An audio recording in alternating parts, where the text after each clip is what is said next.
right, and welcome to a new episode of After the Whistle, June 23rd. We are in the studio. We got some technical difficulties right now, but we're here doing stuff. Mr. Get a Tan in DR is back. Yeah, I had to get me one. Yeah, he decided to cut his visit short. Yeah, things didn't go according to plan to regards to the tournament. Some of the guys I played with, they didn't understand what playing across the water was like. So we weren't able to advance because of the amount of losses we had. And Father's Day was coming up, so I figured, I told the coaches I wouldn't mind going home early, and they had no problem with it. So I'll probably see them in September. And I got some other things going on regarding some overseas basketball. So Definitely. And we got some breaking news as we just start this show. The Boston Celtics have hired a new head coach, Ime Udoka, former Spur. He's been an assistant with the Spurs, the former Blazer as well. No, he was an assistant with the Spurs, played for the Blazers, was an assistant with the Nets. Now he's with the Celtics. Might be their first black coach since, I forget his name in the 80s. ML Carr. Or is it Casey Jones black? Yeah, Casey Jones black. I was fortunate enough to meet them both at Red Outbox Camp when I was younger, which is a crazy coincidence. Those are the last two black head coaches for the Celtics, I think. I think so. Yeah. I think so. Title-winning coaches, too. But, Udoka getting the job is dope because when he was the Spurs, he was actually a quality player. He wasn't bad. He had some game. And for him to go climb up the coaching ranks is dope. He's proven himself, and I have no issue with this. I just like to give new guys an opportunity, a crack at the head coaching because, so often they just recycle coaches that, some were less like, what are you doing? And then it's good to see these guys get an opportunity, especially, with all the talk about African-American coaches in the NBA not getting opportunities. Good job, Brad Stevens. Yeah, definitely. And when I heard the coaching hire, which I just found out when I looked at my phone about 20 minutes ago, I didn't have a feeling towards it whatsoever. So that means the man has a clean slate as a head coach. So let's see what he has to offer. And like I've been screaming for the past couple of years, start giving these ex-players a chance in the coaching realms, the ownership realms, the general manager realm. So and it's good to see fresh faces around. And you bring in a guy in who's played with quality players, he's been a coaching staff coach, Hall of Fame talent players. I mean, he was just on the coaching staff with Kevin Durant, James Harden, Kyrie Irving. He was on the coaching staff with when Tim Duncan was over there winning titles, and he's coached a lot of quality All-NBA guys. So he might know a thing or two. And the good thing about it, he's not too far removed, as far as age-wise, for the two Celtic stars. So he could probably relate to them a little bit more than Brad Stevens. And he could probably still get out there and get up and down a little bit if need be. If some people might question his skill and his knowledge of the game, he could probably definitely show you why he was in the league and why he is, I want to say, the right candidate or able to coach, be a head coach. But when you were saying about him being around so much talent and so much winning, that's part of him also being in the climbing up the coaching ranks because he's able to soak up all that winning in certain coaches and certain values and certain, understandings in the games that he wouldn't have got coaching and being around other coaches and other organizations. Yeah, so definitely congratulations to him. What a way for us to start the show with this breaking news. So we'll talk more about this whenever he gets to Boston and does his press conference. Been a little bit. Yeah. But good for him. All right. Before we talk about last night's game with the madness and that ensued during last night's game, we're going to talk a little bit about the second round and some of the stuff. We're just going to give you guys a little rewind before we get into the conference finals. So we'll start off with Game 7 Saturday night, Bucks-Nets. Man, all I kept saying in this game, in the last two, pretty much the end of the game, those guys were tired because you could see how tired they were. I think it was like 6 points total scored in overtime. Yeah, man. I mean, it was a hard-fought battle, especially by your stars. KD fighting short-handed, doing everything he could do for the most part. Yeah. Giannis being Giannis, exhausting so much energy just to get those points because of certain things he really can't do on an offensive end yet. Hopefully he'll get there. And once again, it was just a hard-fought duel between great stars and two good teams. To be honest with you. Yeah, and like I said, when Kevin Durant airballed that last shot, I'm like, that man is tired. I mean, usually we don't give excuses to star players like that, but he was tired. Yeah, he was just tired. He exhausted all he could. And we also have to remember, this is still a guy that's coming off an Achilles injury. Also, too, which is crazy, too, how everybody's speaking so highly of KD, but what people aren't speaking about is where was the rest of his team? His bench did absolutely nothing. His bench didn't even score in the whole game, neither. But I don't understand how you only have 3 players active. You get Mike James for what? Like, you don't even play him. And the man got game, I don't think he's injured. That's a 4th bench player that could definitely put a couple buckets. 20 minutes total for the bench. Yeah, I get it. It's Steve Nash's first year, and he's also going through the growing pains of being a head coach, which is understandable, but that's just inexcusable because there's no real reason why they should have lost this game if you play with your full team. Yeah, definitely. Yeah, I'm looking at this. Blake Griffin, 40 minutes. Kevin Durant, 53 minutes. James Harden, 53 minutes. Bruce Brown, 52 minutes. Joe Harris, 47 minutes. Like, that's a lot of minutes just for the starting lineup. And for the Bucks, granted, they didn't use their bench that much either, but the one guy that did get the most minutes off the bench had 9 points. Yeah, Pat, 9 and 4, man. Shout out to Pat. Yeah, so the Bucks at least got something out their bench. And for the Nets, as you said, where was his teammates? Joe Harris had a wide open shot that you have to knock. Those are the shots you have to knock down, especially when your guy gets you that wide open look. And we talked about the Nets too, like how they usually outshoot their opponents percentage-wise. Mm-hmm. The Bucks outshot them from the 3, 41.7 to basically 31%, which is really unheard of, especially when the Bucks shot under 70% from the free throw line, and the Nets shot over 80%. Yeah. But turnovers is also a key in the playoffs when the Nets had 13 compared to the Bucks 7. Yeah. You have to value the basketball, especially when you don't have key guys in there, especially when Harden's not playing like Harden, shooting 5 for 17, and 2 for 12 from 3. That's really unheard of. He was playing injured too, but for him to have 22 points and not shoot that well. But one thing I will give, I want to say shout out to the Bucks for figuring it out by plugging in Holiday and getting the piece they needed to get over the hump so far. Yeah, because he did make some clutch shots down the stretch in that game. And he didn't shoot well either, or have a good playoff. But for him to have 13, 7, and 8, that's almost a triple-double. Yeah. And that's the type of player they needed. Yeah, and it feels like this is kind of going towards the Buck way to seize the opportunity, because if there was a chance for them to get to the finals, this looks like it'd be the opportunity for them to do that. And as for the Nets, also, if Kevin Durant didn't have such big feet, he would have had probably one of the biggest shots in playoff history. He'd probably be going down with a top 5 shot. But I think he knew where he was on the court. He knew where he was trying to get to, but he even said it was just his feet. Just too. Yeah, it happens, man.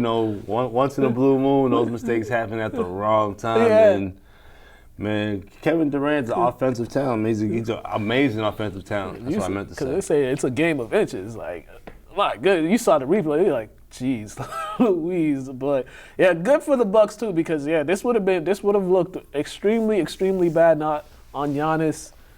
They probably would have got rid of the coach if they had lost this series to one man, because it was pretty much a one-man wrecking crew. Yeah, you have to jump on a wounded animal, especially that animal. Yeah. So the Bucks and the Hawks will be going in the second round. In the conference finals, and the Hawks. Game 7 in Philly.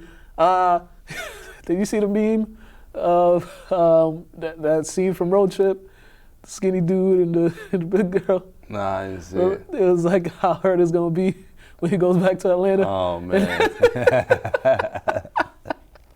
Yo, man, I like Herder, man. Shout out to him, man. He's coming into his own these playoffs. He was fearless. That's one thing we can say about this Hawks team, is they're fearless. But we're going to talk more about the Hawks in a couple seconds. But Philly, they're going to look at this series and they're going to be like, they really wet the bed, because they had this series could have been over 4-1. They blew an 18-point lead, then they blew a 26-point lead. Those 2 games right there, they could have finished the series, but you got guys not wanting to shoot in the fourth quarter, guys not making inability to make free throws, and just too lackadaisical and just. One thing I will say on Philly's end, shout out to Joel Embiid. He was balling. Yeah, meniscus too. Yeah, injured himself trying to carry that team. Ben, you have to do better. For you to only shoot 4 times in the playoffs, was it Game 7, right? Also Game 7. Game 7 is kind of ridiculous. He had 5, 8, and 13. And if he's going to be that type of player to try to get his teammates that involved, then his bench has to come and do something when he's in the game with them. Because for Gallinari to outscore your whole bench is a problem. Yeah. And for you to have 17 turnovers as a team, granted, I'm sure Simmons didn't have all of them, but you are the primary ball handler, and you choose not to shoot, and you're 6'10", so you have to do a better job of getting everybody involved. If that's the role you want to choose, but I don't think they're going to go anywhere until Ben Simmons understands that he could just be LeBron-esque, and get to the lane and cup and shoot some pull-up jumpers or something. The problem... the biggest problem I see for this, it's not his willingness to not shoot the ball. It's just his willingness to not be aggressive at all in a closeout game. Somebody said it best. They said if Ben Simmons had Seth Curry's heart, he would be perfectly fine. He'd probably be an MVP candidate because Steph Curry plays with so much heart just because his journey to the league. And you put that with Ben Simmons and the skill set he has, because literally the only thing he can't do is shoot. He does everything else on the court well. He just can't shoot. And the worst thing is, he doesn't even choose to shoot. And if you choose to shoot, it gives your team at least a chance to second chance points, offensive rebounds, kickouts. There's so many second chance points you give your chance if you just put the ball up. Yeah, and if you shoot it, it'll make the defense honest, because what if you shoot it and you make 2? You make 2 in a row. What are they going to do now? They're not going to back up. They might back up a little, but you make 3 in a row, they're like, okay, I can't back up no more. But they also say, there's levels, and at some point, you're no longer playing checkers, you're playing chess. Yeah. Unpredictability is the key in basketball. So if they're not sure what you're going to do, you're hotter to God. Yeah. Hotter to God. If they know you're going to do nothing but come to the paint, all you do is sag off and force you to shoot it. And now you're uncomfortable in front of thousands of people. Now your confidence shot as a shooter because you don't practice these things and you're not confident enough. Just to try them. Just try them. Yeah, you know who's not scared to shoot? The whole Atlanta Hawks. Nobody on that team. They all just see green every time they touch the ball. It's like, all right, we jacking these up.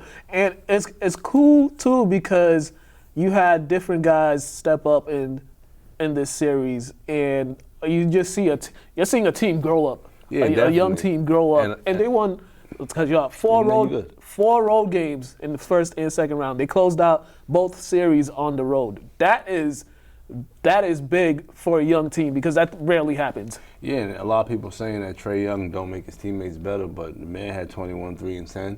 Granted, it's not that hard to get 10 assists if you play that much in the NBA, especially here on the ball as much. But sometimes it's not about just, I want to say, spoon feeding your guys buckets. It's about showing them how to win. Yeah. Being that confident leader out there on the court, building confidence in your teammates as well. Yeah. Once they miss one, tell them to shoot that next time. Who cares? Yeah. It's all about being productive as a whole. So I like the direction that Atlanta Hawks are going in, personally.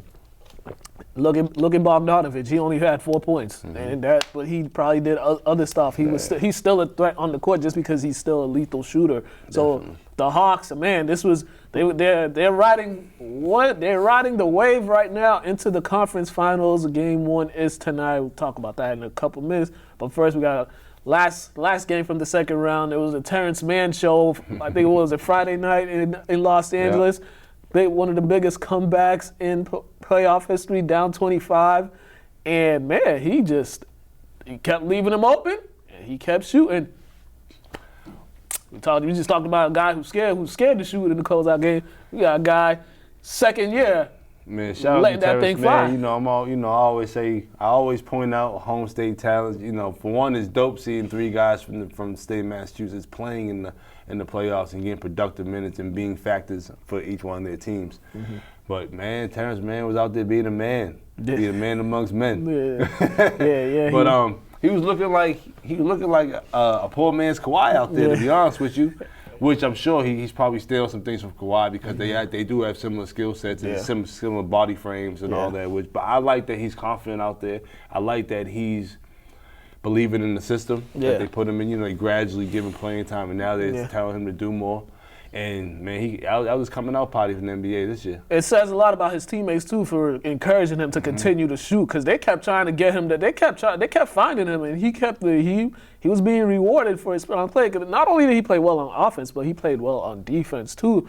And for the Clippers, it was just like, all right, where's Rudy Gobert? Because that's who we're gonna get him on the switch. Because they got him on the switch every time, and says a lot about your defensive player of the year. He can't cover the screen and roll or pick and roll. Well, shout out to Donovan Mitchell. He came to play. They all came to play.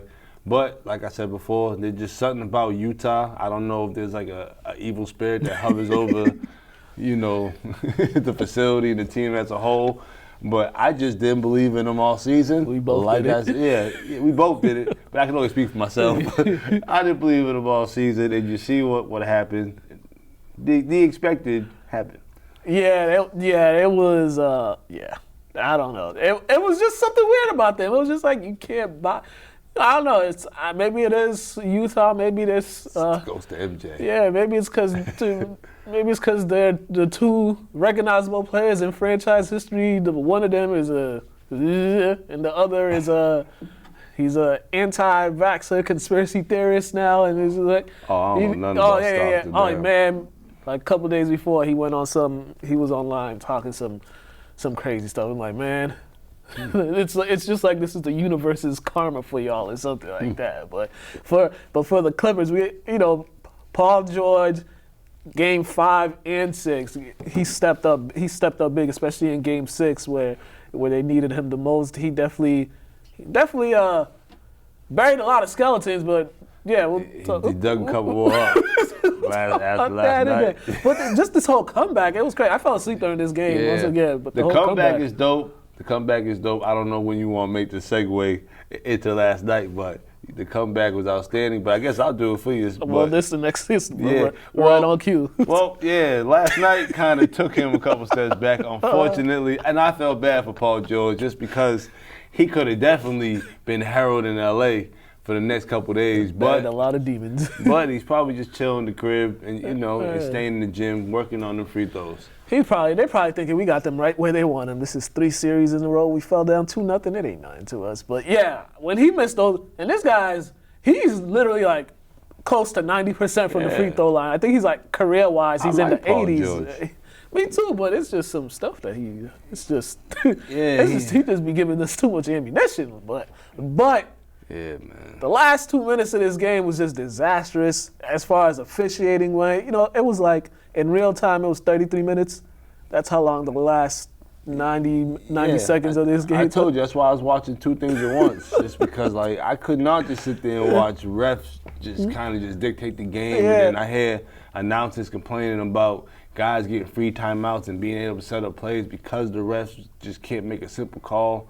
And it was just frustrating to watch. I'm telling you, the refs honestly have kind of slowly ruining basketball the past couple years, to be honest with you, for me. That's why I don't really watch certain series, and just after a while, I just kind of blank out. Yeah, there was a couple things. They called an offensive foul on Booker when Patrick Beverly clearly flopped and acted like he got hit in the face. The refs fall for that okie doke. They go to the review, and they call an offensive foul. Make it make sense to me. The play before Paul George's free throws, Pat Bev hits the ball out of bounds, and Jeff Van Gundy said it.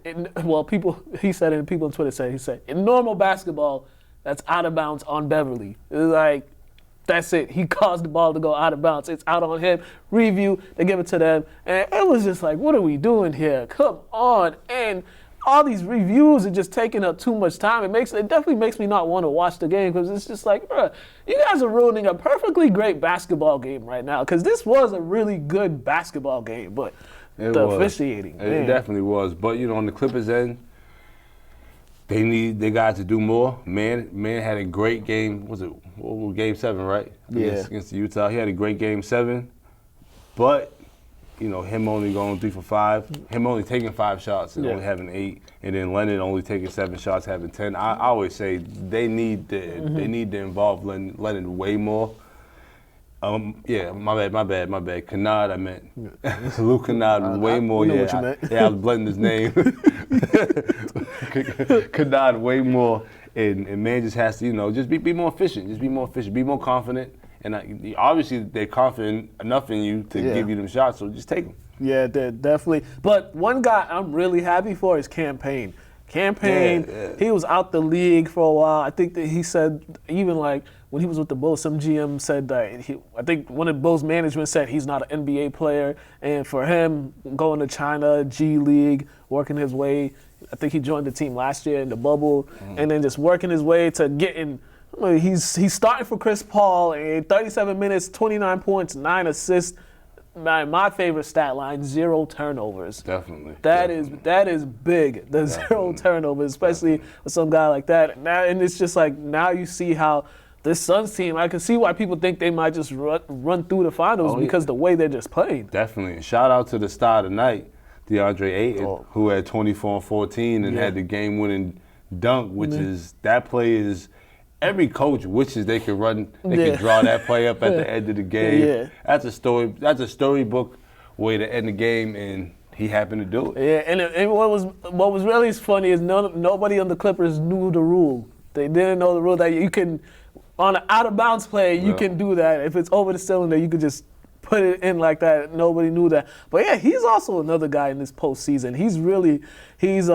We're seeing all these stars, the new wave of stars that's going to take over the league. We're seeing them coming to fold right now. And it's a great thing, too, because the league did such a poor job of marketing them this whole season. Well, you know, they're getting their get back. But, you know, one star, we're talking about new stars. And what about the old stars, DeMarcus Cousins? Like, what are the Clippers doing with him? Yeah, only playing him 4 minutes. He had 2 points, but they need another big in there other than Zubac. I don't think Zubac can go the whole game like that. So you need to get Cousins in there and try to get him going if you want to try to get over this hump of the Suns. Yeah, definitely. But the good thing for the Clippers is this is the third time they've been down 2-0. Yeah.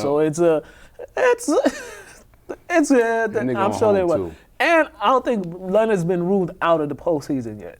I don't even know what happened to Leonard. At first they said it was an ACL, then they said that it's a sprained knee and stuff, but they're saying they're listing him day to day, so they're making it seem like there's an opportunity for that he can return in this postseason. I mean, he's played injured plenty of times before, so you know, who knows with him. So and we've seen guys, you know, it's only this in the finals, so he's already missed 2 games. So if they get him back in this series, it'll be good for them. But the way the Suns are playing right now, man, they're playing really well. And it's a good thing they play like this without Chris Paul being there, because there were moments in this game where you could see they could have like collapsed and folded, but they had resolve. For them to win 2 in a row without Chris Paul is definitely amazing. It's showing that the organization as a whole is going the right steps. Don't mind me, everybody. It's a little cold in here. Yeah, it's freezing.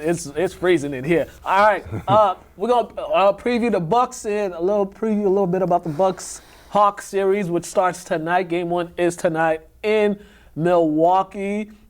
This is almost like teams with similar styles. They like to get up and down, like to launch a lot of threes.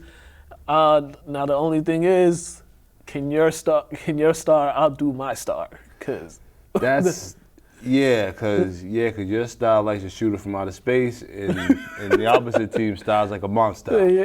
Like he don't want to do anything but just dunk on your face and get to the free throw line. So the teams are similar because they all like to shoot it, but your styles are polar opposites. Yeah, definitely. And you're looking at each matchup and stuff. It's like Space Jam. Yeah, it definitely is. And then you're looking at each particular matchup. You're looking at Chris Middleton, You're looking at John Collins. You're looking at Bogey and Herder. You're looking at all these guys. It's like these teams are kind of mirror each other a little bit, but not really, just because the Hawks are a little bit better shooters than them, even though they jack it up a little bit more. But I would say the Hawks are more finesse. Yeah.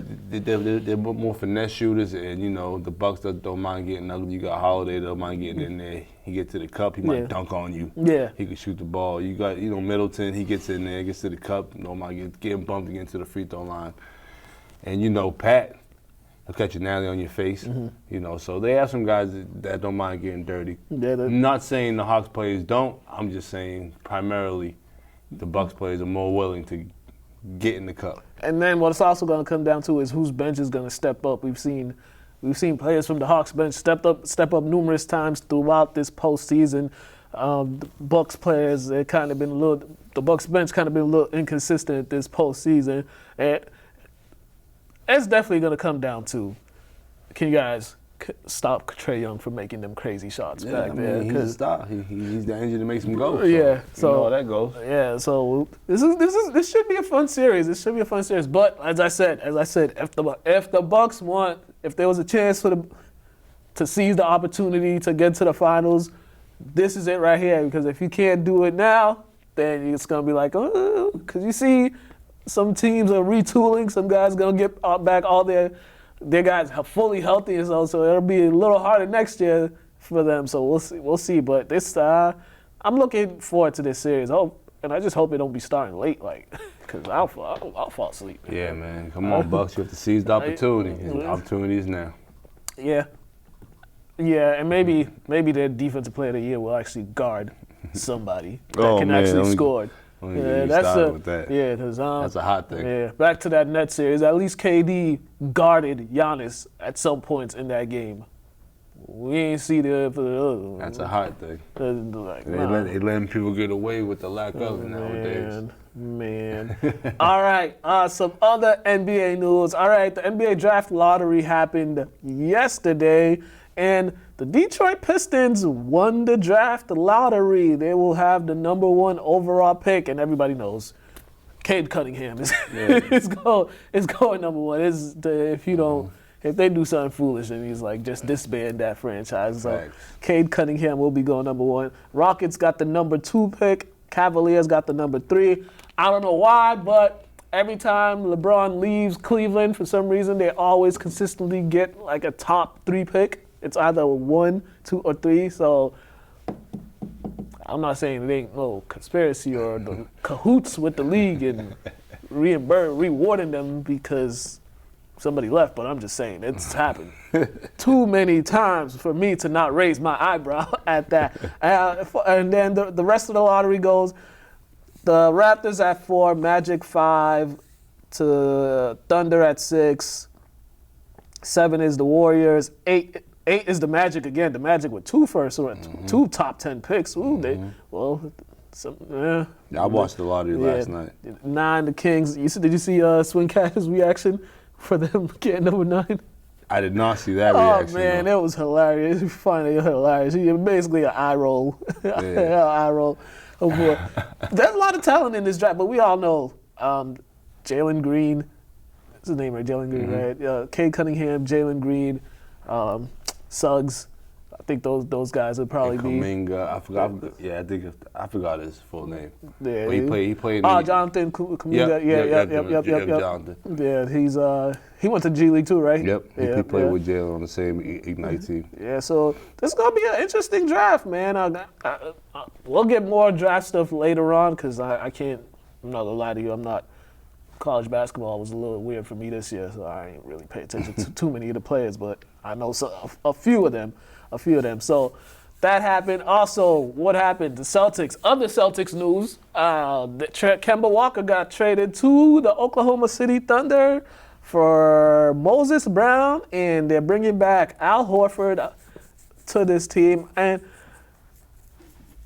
we all like Kemba, but this was just a move that the team needed to make. It's like his health was just too inconsistent. He couldn't stay on the court.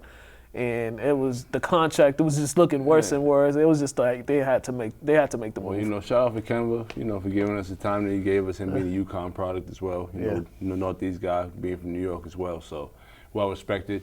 Yeah, just for the position he's in, you know, starting point guard, for him to barely be playing and have so many injuries and be being paid so much. Yeah, it's just time for him to move on, which is well respected. I'm sure he had no hard feelings by it.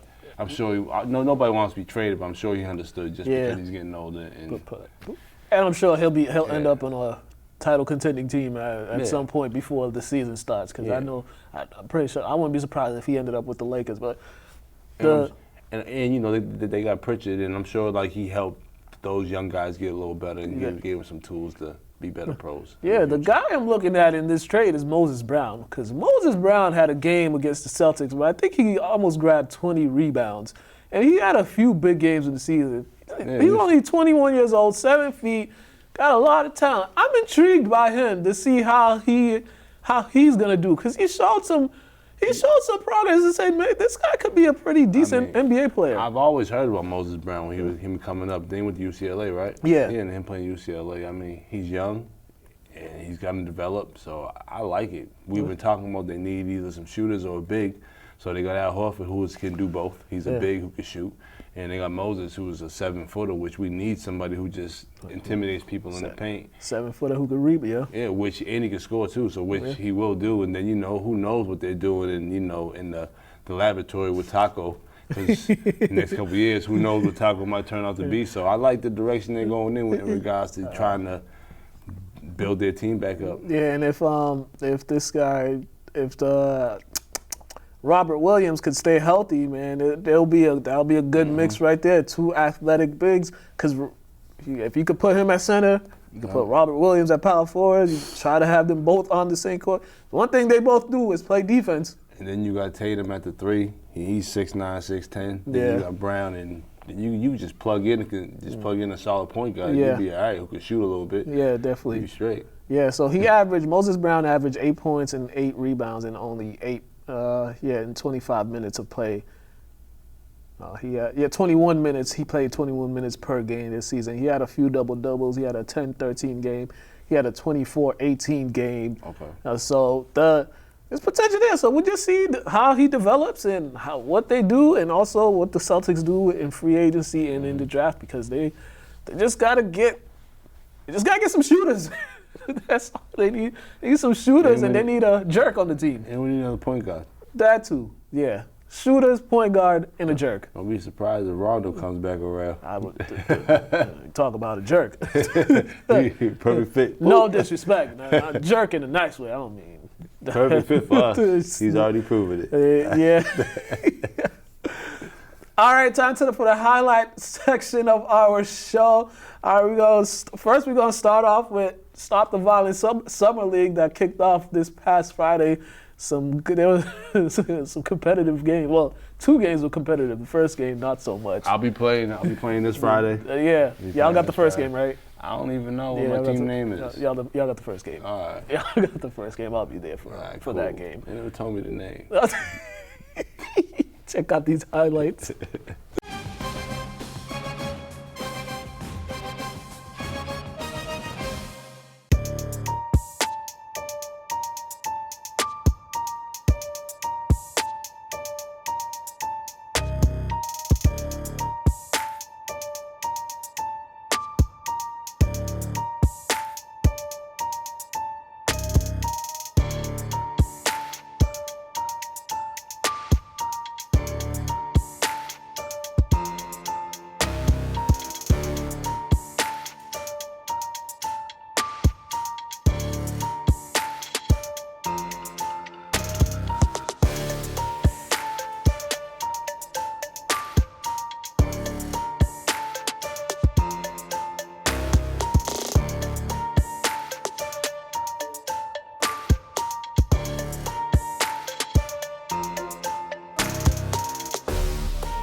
and we are back. We are back. All right, our next highlight comes from the Agganis All-Star game from Monday. The boys and girls game took place Monday at St. Mary's. So here's the highlights from the boys game. The girls highlights will be on our Instagram page. So make sure you go check those out. So highlights from the Agganis game.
All right, and we are back. Okay.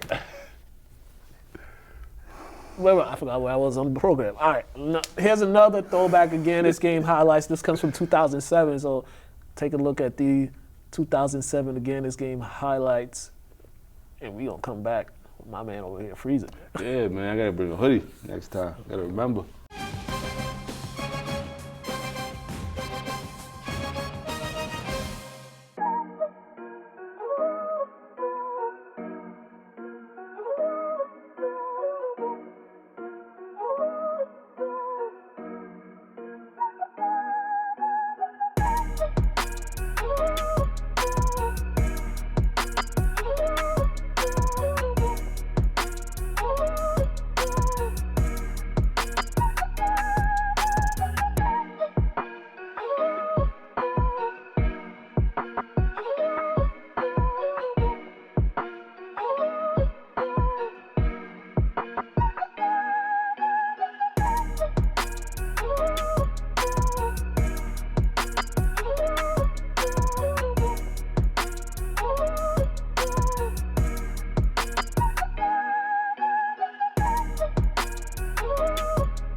All right, and we are back. And high school football highlights. This comes from 2005, Lynn English versus Swampscott. This game went into overtime with English definitely pulling that one out.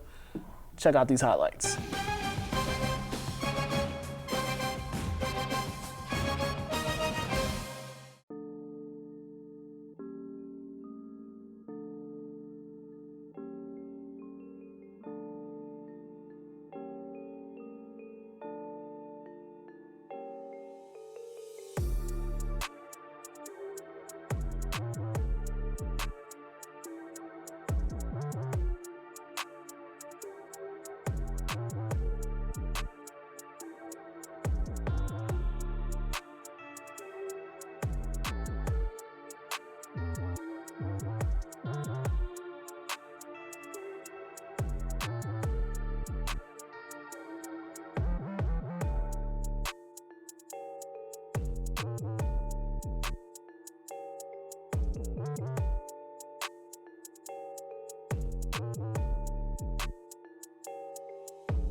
All right, and we are back. All right, you guys got to see this one. So since sports, well, ESPN's Snapchat store, their Snapchat, Sports Center on Snapchat, we were on the top 5 plays yesterday morning. They ain't credited, brother, but check this dunk out from Brett Okunde from Wakefield High. Dope. Dunked it all over Angel Garcia. I'm going to play it a couple times. Just watch this dunk. That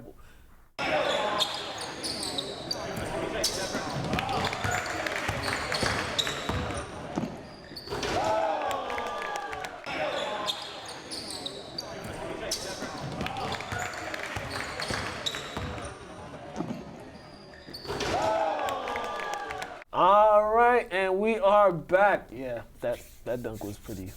Man. But hey, we'll get more highlights for you guys. All right, we are gonna go around the world of sports. There's a lot happening in the sports world. So first, we're gonna kick it off with high school sports. As just announced, Lynn English football has a new head coach, Mackenzie Charles. He's going to take over the realm, so congratulations to our guy, Mac, on that one. I didn't even know. I found out, like, right before the show, actually. I'm about to text him. Yeah. That's so, dope. Mackenzie, I'm not sure if he's doing the girls' game. I don't know. He's probably going to do both. Yeah, I think he's able to. I don't see why not. But congratulations to Mac on that. All right. Some high school sports update. Again, this game, it is again this week. The boys and girls basketball game took place Monday. And the North defeated the South 80-77. The girls defeated the South 50. The South girls defeated the North girls 50-36. For the girls, Tatum Shaw of Andover was the MVP. And Maya Berdov from St. Mary's was the MVP. For the South, for the boys, Sammy Batista was the North MVP, and Jaden Thornton was the South MVP. So congratulations to all those players. Again, it's football games today at 6:30 p.m. at Manning Field. I'll be there. So I'll be there in that freezing wind tunnel Manning Field tonight, so we'll be there. All right, baseball. Lynn English baseball team, they advanced to the Division I North semifinal. They beat Peabody on Monday 4-2. So now they're taking on Andover today, I believe, at Frazier Field. Right now, actually. The game just probably started. I think the game starts at 4 o'clock, so that's happening now. St. Mary's baseball is also playing today. They're hosting Concord Carlisle right now, 4 o'clock. So good luck to both of those teams. They win those, they move on to the quarterfinals. Baseball is the only sport with the state tournament. weird, yeah. Yeah. Yeah. Weird, ain't it? Weird. In basketball, for high school basketball, I would congratulate Ademide Badmus. He committed to play basketball at Gardner-Webb University. That's in North Carolina, right? I'm not too sure, but I think so. Yeah. It's down south, probably. Yeah, Somewhere. it's somewhere for him. So congratulations to him. I don't know, Tone's. People got to give Tone. Yeah, man, putting kids in school, bro. Give him his props now, because I think more than like 90% of his players in the last 4 years, he's gotten the majority of them into some type of college, and some of them actually playing too. Yeah, a couple from this year going to some D3 schools too. So yeah, definitely. And like Zion, I think Zion. I forgot what school he's going to, but I can't think UNE. I think in the University of New England. Okay. Yeah, even a couple guys going to schools like that. So for him just to get guys an education, which is dope, and for him to still fulfill their dream of playing basketball, just love the game is cool with me. The thing is, they're actually going there to play. They're actually going there and playing. Oh yeah, definitely. Because sometimes some folks go there, and then the reality of college hits them, and then you're like, what happened? Like, But that's because they don't work that high in high school. Yeah. So Tone conditioned them to be college basketball players. So that's what that's what they're doing. Yeah, definitely. All right, and some other cool news in the Olympics. Some folks qualified for Olympics. Allison Felix, she's qualified for her 5th Olympics in the 400 meters with a time of 50.2 seconds. Congratulations to him.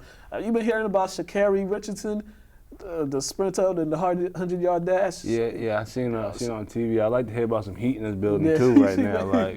She's been all over it. She recorded a 10.64 100 time and a 10.72 100 time, but her time was beaten. Her record was broken by Shelly Ann Fraser-Price from Jamaica with the 10.60. And then Simone Manuel, she won the 50-meter freestyle in swimming. And speaking of swimming, this last week, remember how you was telling me about Chris Faison was like the best swimmer you ever saw? Last week a random conversation happened, and then he got brought up about swimming.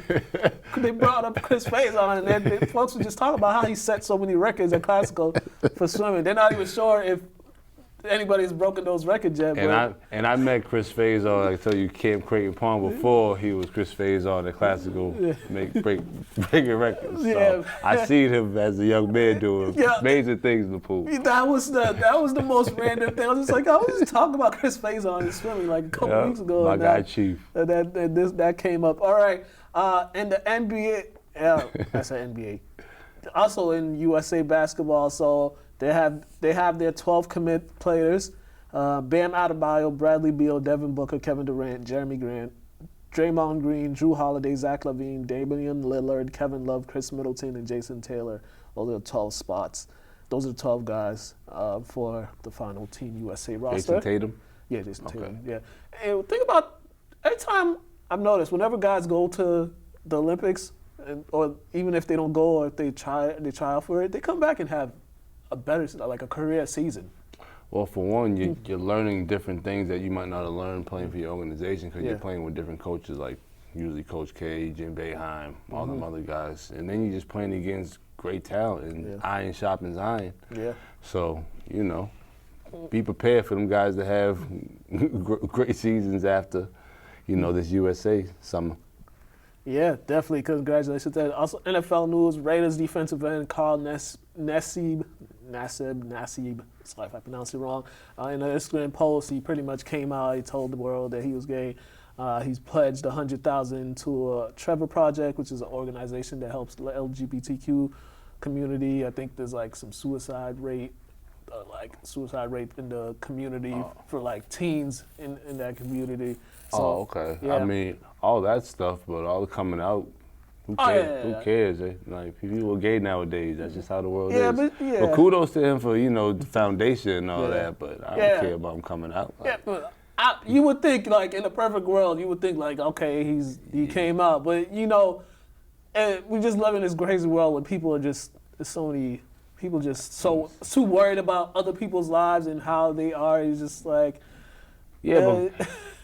but kudos to him for his foundation and all that. But I don't care that you're gay. I don't think nobody cares. Nobody cares, bro. So shout out for you for just living a great life, man. Shout out for him for living his truth. That's more so for him not trying to hide it or anything. Just living his truth because But you shouldn't have to say that, man. Like that's how I feel. You shouldn't have to tell the world that. Like, just live your life.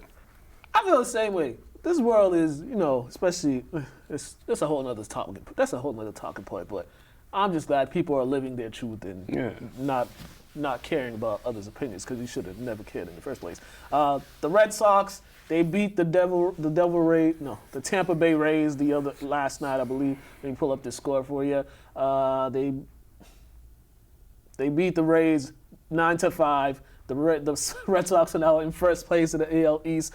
This series right now is pretty much going to be a season for whoever's first place. So kudos to the Red Sox. Keep on winning, and so we could keep having this nice weather. Yeah, man, but turn the AC down. All right. Top 10 plays before we get up out of here.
All right, and we are back. All right, before we get out of here, just so quickly, you see this news about the NCAA?